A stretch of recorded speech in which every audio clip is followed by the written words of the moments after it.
नमस्कार अमरावती। अमरावती जिल्ह्यातील धामणगाव रेल्वे ते देवगाव या मार्गावर आज सकाळी भीषण अपघाताची घटना घडली। या भीषण अपघातात महिलेचा जागीच अंत झाला तर 5 जण गंभीर जखमी झाले आहेत।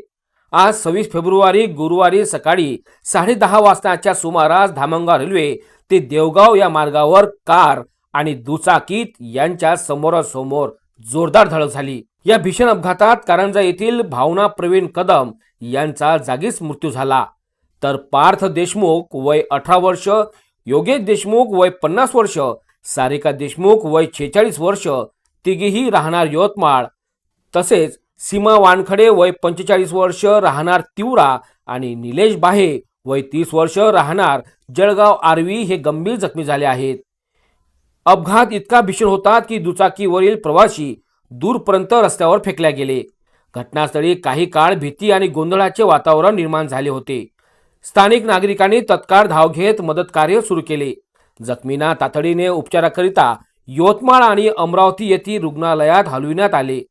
काहींची प्रकृती चिंताजनक असल्याची माहिती समोर येत आहे। दरम्यान लग्न कार्याला आपल्या कुटुंबासह जात असलेले विजय चिंचमलातपुरे यांनी प्रसंगावधान राखत मानवतेचा परिचय दिला। त्यांनी जखमींना आपल्या वाहनातून धामणगाव रेल्वे येथे पोहोचून उपचाराकरिता मदत केली।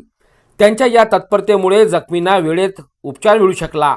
या अपघाताचे नेमके कारण अद्यापही स्पष्ट झाले नसून पोलिसांकडून पुढील तपास सुरू आहे। धामणगाव परिसरातील या दुर्दैवी घटनेमुळे हळहळ व्यक्त केल्या जात आहेत।